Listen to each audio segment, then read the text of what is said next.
pessoal, boa tarde, tudo bem? Eu sou a Thaís, eu sou a consultora técnica aqui da Hanna. Hoje nós vamos falar sobre medição de pH em semissólidos.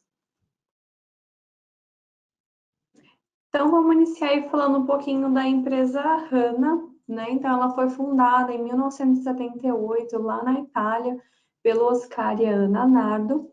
As fábricas que nós temos atualmente estão nos Estados Unidos, Romênia, Itália, Ilhas Maurício, e desde lá da fundação ela vem crescendo aí até se tornar uma líder mundial na produção aí de instrumentação eletroanalítica. E a Hanna ela está presente em mais de 40 países. Eu trouxe um mapinha para mostrar aí onde está presente a Hanna, né? Aqui no Brasil, ela está situada no estado de São Paulo, na cidade de Barueri.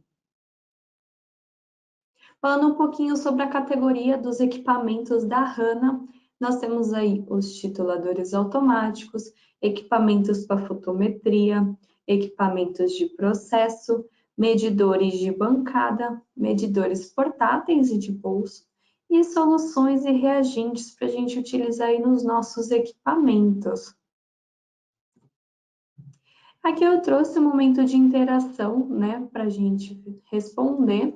E eu queria saber de vocês qual é a área de atuação de vocês que estão assistindo. Eu vou deixar aí alguns segundinhos para vocês poderem selecionar.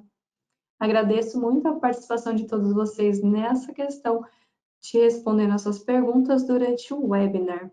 Então, o que nós vamos falar aqui neste webinar? A gente vai falar um pouquinho sobre o pH, o iogurte, sorvete, chocolate e dentro dos cosméticos semissólidos vamos falar um pouquinho aí sobre as pomadas, cremes e os géis. Então, iniciando aí, primeiro tópico, pH. Então, o que vamos falar sobre o pH, né? Então, o que significa a sigla, né?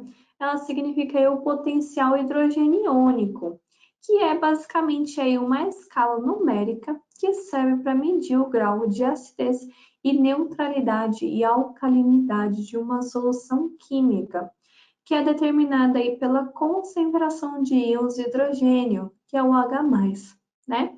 O pH ele pode variar aí de acordo com a temperatura e a composição de cada substância. Então, eu trouxe uma imagem aí para mostrar para vocês que na faixa do pH 7 são as soluções neutras, do 7 até o 0 são as soluções ácidas, né? E do 7 para cima até o 14 são as soluções básicas. Então, aqui mostrando, né, um eletrodo de pH. Então, o eletrodo de pH, ele é utilizado aí para medir, né, as concentrações de pH em diversas amostras. E o seu funcionamento é por meio de um sensor que vai calcular aí a diferença do potencial elétrico gerado pela concentração de íons H+. Então, a gente vai falar aí um pouquinho sobre os materiais que podem ser feitos do corpo do eletrodo, a referência e o indicador. Mas antes, nós vamos para mais um momento de interação e eu queria saber aí de vocês qual o tipo de amostra que você costuma analisar, né? Vou deixar mais ou menos um minutinho para vocês poderem responder. Vamos falar aí sobre os tipos de bulbo, né, que são os indicadores. Então, aqui nós temos as amostras semissólidas, líquidas e sólidas, e aí a gente utiliza o sensor com ponta cônica para medir semissólidos, o sensor com ponta esférica para medir aí os líquidos, e o sensor de ponta plana para medição de sólidos, ou até mesmo superfícies, né? Por exemplo, pele, couro, ok? Podem ser medidos com o sensor plano. Aí, falando sobre a referência, que são as junções, né? Nós temos aí opções de um ponto de cerâmica, 3 pontos de cerâmica, a junção microporosa, a junção aberta, a junção com poros de PTFE e o sleeve, né? Então, aqui eu vou colocando as imagens, elas estão em ordem, tá? Então, essa primeira imagem é ponto de cerâmica, a segunda é com 3 pontos de cerâmica. Então, esses 3 pontos, ele aumenta o contato com a amostra, tá? A microporosa, ela é feita com uma fitinha, que você consegue puxar e renová-la. Então, ela é mais utilizada também em estações de tratamento de efluentes, né? A junção aberta, a junção com poros PTFE, esse aqui é muito usado para medição em cervejas, e o sleeve, que é muito utilizado para medições em vinhos e também para fazer titulações, certo? Aí, falando agora do material do corpo do eletrodo, né? Então, nós temos o vidro, o plástico, o titânio, aço inox, a resina e o PVDF, certo? Então, tá aí a imagem do lado com alguns exemplos, certo? E aí, antes da gente continuar, mais um momento de interação, que já como a gente falou sobre algumas características do pH, né? Eu queria saber qual que é o tipo de material do seu eletrodo. Se é plástico, se é vidro, se é titânio, aço inox. Certo, vamos continuar. Obrigada pela resposta de todos. E agora vamos falar dos tipos de conexão, né? Que é a conexão do equipamento com o eletrodo, né? Então, a gente tem a conexão BNC, a conexão DIN, a conexão digital, que ela é específica aí para o ED, que é um pino de 3,5 milímetros, e a conexão Bluetooth também, tá? Então, aqui na imagem vocês conseguem ver as diferenças das pinagens, né? PNC, do DIN, do 3,5 milímetros e do Bluetooth. Então, alguns cuidados que nós devemos ter com os eletrodos, né? Então, sempre realizar a calibração do eletrodo, realizar a limpeza correta, e sempre utilizar soluções de armazenamento corretas, né? A gente nunca deve armazenar em água, sempre na solução de armazenamento correto. E aqui eu trouxe uma imagem, né? Que quando tem essa opção com a válvula, a gente tem que deixar um pouquinho aberta quando for utilizar, para regular a pressão atmosférica interna com a externa. E aqueles eletrodos que a gente consegue tirar e colocar o líquido, a solução interna, né? Tem que evitar a formação de bolhas de ar no bulbo, senão dá interferências também na leitura, certo? Ok, finalizando aí o assunto sobre o pH, vamos entrar aí nos alimentos semissólidos. Então, iniciando aí com a história do iogurte. Então, é importante dizer que o Dia Mundial aí do Iogurte é no dia 17/5, certo? Então, o iogurte ele teve a sua popularidade aumentada nos últimos anos com a introdução aí do iogurte grego, o iogurte batido e os iogurtes com probióticos. Então, essa súbita popularidade fez com que os fabricantes reavaliassem os seus processos de produção em um esforço para assegurar que se cumpram aí as necessidades do consumidor. Então, os parâmetros de pH e temperatura, eles são especialmente importantes para criar aí um produto com uma consistente, e de alta qualidade. Então, o iogurte ele é feito mediante aí, a fermentação do leite com cultivos vivos de bactérias. E depois que o leite cru ele é pasteurizado e homogeneizado, ele é inoculado aí com culturas iniciais, como o Lactobacillus bulgaricus e os Streptococcus thermophilus, certo? Então, essa mistura ela é esquentada para permitir a fermentação da lactose em ácido láctico e durante esse processo o pH ele vai de um intervalo aí de 6 a 6,5 para um de 4 a 4,6. Então, uma vez que o pH da mistura alcança o ponto de ajuste entre 4 e 4,6, a fermentação ela se detém aí mediante um esfriamento rápido. Então, é importante dizer que uma mudança do pH ela pode provocar aí um menor tempo de vida ao produto ou deixá-lo muito azedo, né? Então, além do mais, para a fermentação muito cedo, pode fazer com que o soro líquido ele se separe dos sólidos do iogurte, criando aí um produto sem consistência. Então, quais são os medidores de pH para iogurte, né? Nós temos aí o medidor profissional portátil de pH para iogurte e um medidor portátil de pH para iogurte. Ambos eles acompanham aí o eletrodo FC2133, tá? Que possui o corpo de vidro, a ponta cônica e uma junção aberta, o que torna ideal para a medição de pH em iogurte e em outros produtos lácteos de textura macia. Então, é importante dizer a diferença entre esses dois equipamentos, né? Então, o primeiro, ele trabalha numa faixa de pH de -2 a 20, tá?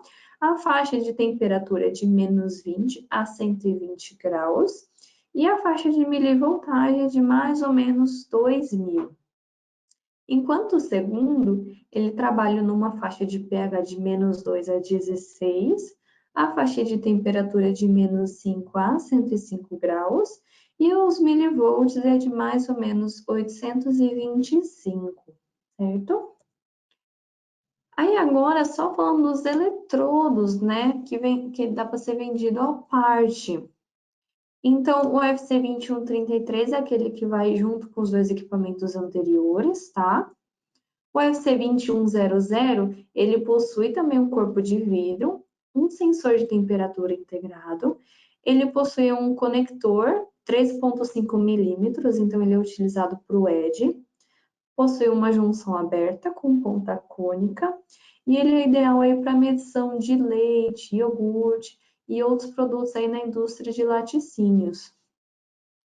O FC2020, ele possui agora um corpo de PVDF, perdão, e um sensor de temperatura integrado, um conector 3,5 milímetros, também específico para o ED, e possui uma junção de referência dupla, que é o de prata, cloreto de prata, e uma ponta cônica. O FC210P, ele possui um corpo de vidro, uma junção dupla e aberta, o conector dele é o PNC, possui uma ponta cônica, e ele é ideal aí para medições em cremes, iogurtes ou amostras semissólidas. E o último é o FC2023, ele possui um corpo de plástico em PVDF, uma junção aberta, um bulbo feito de vidro e ponta cônica, um sensor de temperatura embutido, o conector desse eletrodo é o DIN, que ele é exclusivo para medidores HI99161, tá? Então, ele é específico. E ele é ideal aí para medição de produtos lácteos, emulsões, cremes e outros semissólidos. Certo? Então, a gente finalizou sobre a história do iogurte, agora a gente vai falar um pouquinho da história do sorvete. E hoje, né, dia 23/9, é o Dia Mundial do Sorvete. Então, o sorvete ele foi inventado pelos chineses há mais de 3 ou 4 mil anos, né? E no início era uma mistura de neve com suco de frutas. Então, em 1271, o mercador Marco Polo ele viajou para a China e encontrou aí uma grande variedade desses cremes congelados de frutas. Então, as receitas foram com ele para a Itália e ficaram por lá até meados do século XVI, quando um cozinheiro da rainha Catarina de Médici introduziu aí a sobremesa na corte francesa. E aí, continuando, em 1670, o Francisco Procópio abriu em Paris um café que vendia sorvetes. Então, nascia ali a primeira sorveteria. E o sucesso ele foi tão grande que 6 anos depois havia mais de 250 fabricantes de sorvete na capital francesa. E com a descoberta das técnicas de congelamento, a fabricação do sorvete ela passou a ser feita sem o auxílio da neve. E em 1851 foi fundada a primeira fábrica de sorvete em Baltimore, nos Estados Unidos, né? Então é importante dizer que alguns anos depois, né, com essa invenção dos freezer, as sorveterias elas se espalharam aí pelo mundo inteiro. Só que no Brasil, né, a produção industrial do sorvete, ela teve início somente em 1941. Então é algo bem recente comparado com a descoberta do sorvete, né? Então, quais são os medidores e os eletrodos de pH para o sorvete? Né, então, eu trouxe aqui o medidor ED, que ele é dedicado para pH e URP, com o eletrodo de pH para amostras semissólidas e emulsões. Né? Então, esse eletrodo, ele tem um sensor de temperatura embutido, a junção dele é tripla de cerâmica, possui um corpo aí de vidro, né? E o conector 3.5, que é exclusivo aí para o ED. Agora, o HI2031B e o HI1053-3B, a diferença deles estão também nas conexões, né, BNC e o outro é DIN.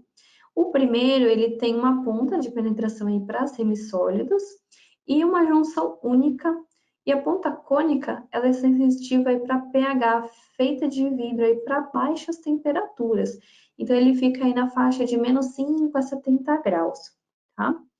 Aí o próximo, né, o HI1053-3B, ele é um eletrodo aí de pH com ponta cônica e o conector DIN, né? A junção dele é tripla de cerâmica, o corpo de vidro também para baixas temperaturas, e ele é ideal aí para emulsões, né, gorduras, cremes, amostra de sólidos e semissólidos, de solo, perdão, e semissólidas, e também faz medição com soluções de baixa condutividade, né? E para medir aí amostras em temperaturas frias também. Agora eu trouxe um videozinho de um unboxing do Ed, né?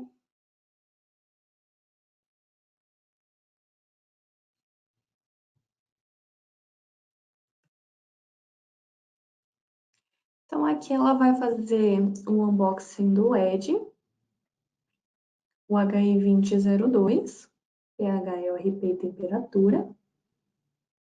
Aqui não estão os certificados, né? O próprio equipamento. Ele é super levinho.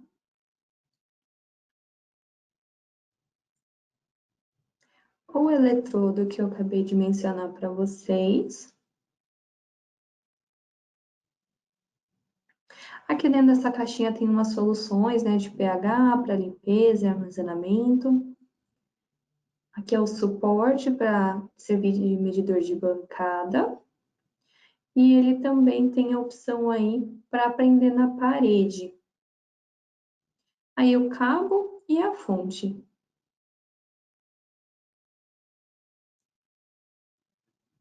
Então é um eletrodo digital, né? Corpo de vidro.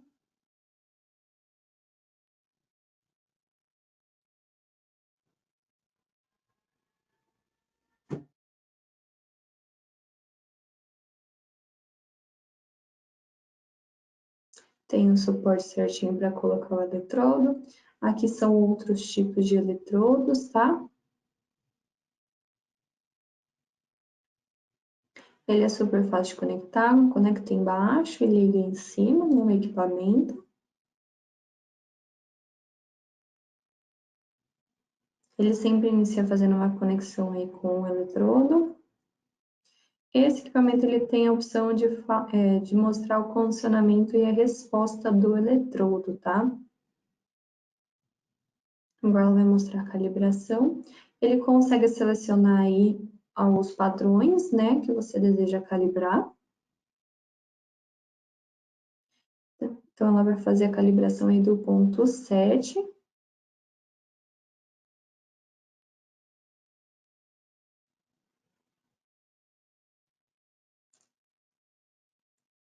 Assim que ele estiver pronto, ele aparece CFM na tela e já muda aí para o próximo padrão de pH a ser calibrado, que é o 4 no caso. É nesse momento que você consegue escolher aí qual outro padrão que deseja, se não fosse o 4, por exemplo.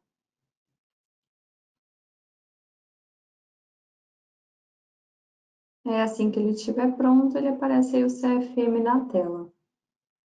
Aqui ele pede para calibrar um próximo ponto, caso não queira, é só clicar em Call, que ele salva os 2 pontos já realizados. Aqui ela faz uma demonstração, né, de uma leitura de uma amostra.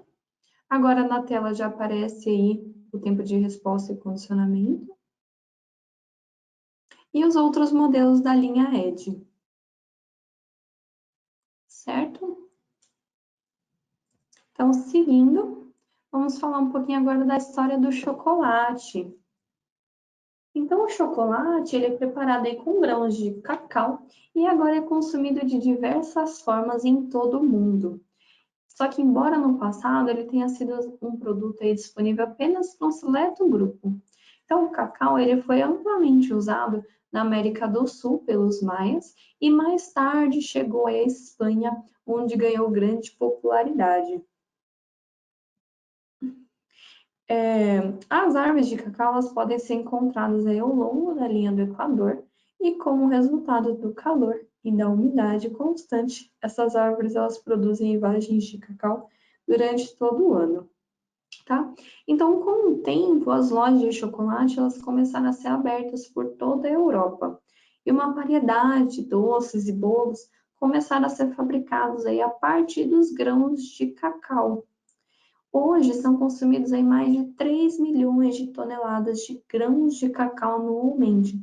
Cerca aí de 90% desses grãos, eles são provenientes aí de pequenos produtores. Certo? Então, os medidores de pH aí para chocolates, né? Então, nós temos o Halo 2, é um tester de Bluetooth para pH do chocolate, né? E o teste de pH para chocolate. Então, eles têm a diferença, eles são bem parecidos, né, visualmente, só que o primeiro, né, ele tem a conexão Bluetooth, que você consegue baixar o aplicativo da HANA-Lab no celular e conseguir visualizar na tela, né, as medições, e o outro, o segundo, não tem essa opção, tá? É só a amostra sendo analisada na tela, ok? Aí a gente vai falar um pouquinho do tomate. Então, a cor do tomate é uma das formas aí de se determinar a sua maturação, mas ela pode ser imprecisa devido à subjetividade da cor. A cor ela também tende a variar dependendo da espécie, né, do tomate. E o método menos subjetivo e mais preciso de determinar a maturidade é medindo o seu pH. Então, para um tomate perfeitamente maduro, o valor de pH ideal é cerca de 4,6. Porém, em alimentos processados, o pH ele precisa estar abaixo desse valor para evitar aí, o crescimento de patógenos e micro-organismos. E idealmente, os fabricantes de alimentos eles requerem valores de pH de 4,2 para uma segurança alimentar. Então, os tomates eles tendem a ser menos ácidos à medida que amadurecem. Então, por isso, eles não são colhidos aí para uso em alimentos processados até que sejam ligeiramente maduros, tá? Então, se o tomate ele tiver com pH superior a 4,2, durante a colheita, geralmente adiciona-se ácido cítrico para diminuir o pH. O custo químico adicional desse processo de acidificação pode ser reduzido aí se os tomates forem colhidos no momento ideal.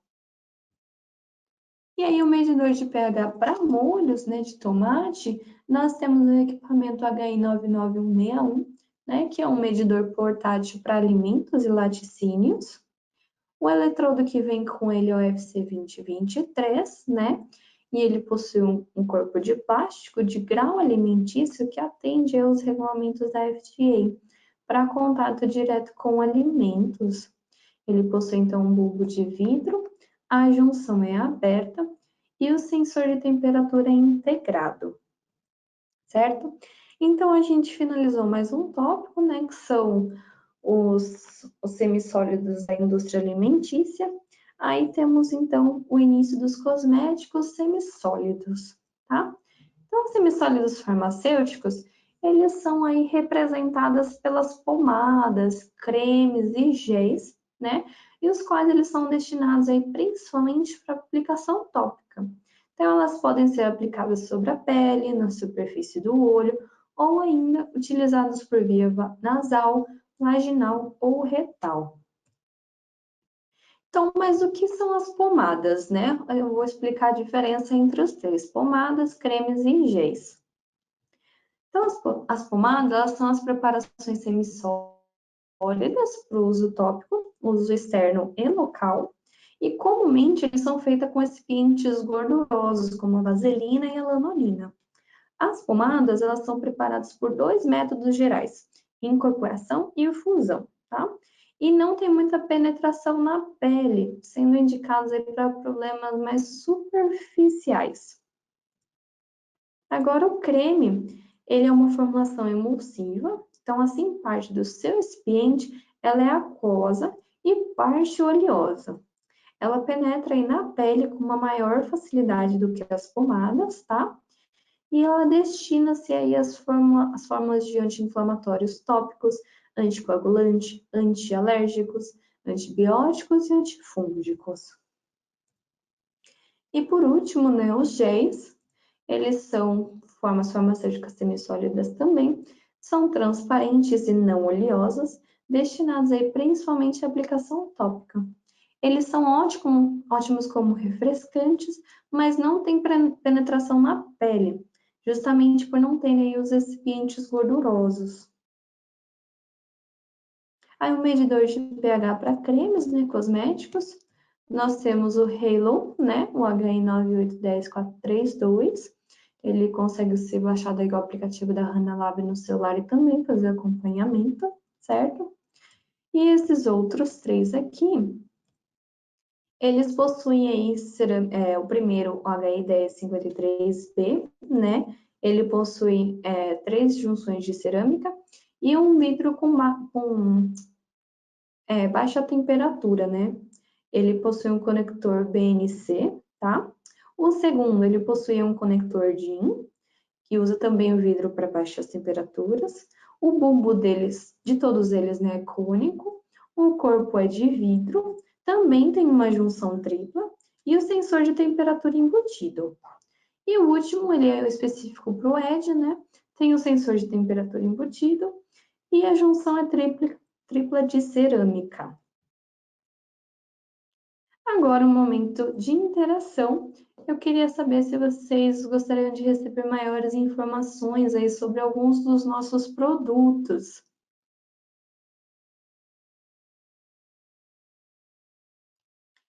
Certo. Então, eu queria fazer um convite, né, para todos que estão assistindo, que o nosso próximo webinar é sobre flúor na água, curiosidade e dicas de medição. Então, ele vai ocorrer no dia 6 do mês que vem, né, de outubro de 2022. Então, aqui está meu contato, né? Possui alguma dúvida, deixa eu dar uma olhadinha aqui, certo? Eu agradeço muito a participação de todos vocês. Caso vocês queiram, aqui está meu contato para qualquer dúvida, qualquer informação. Agradeço muito a participação de todos. Até o próximo webinar.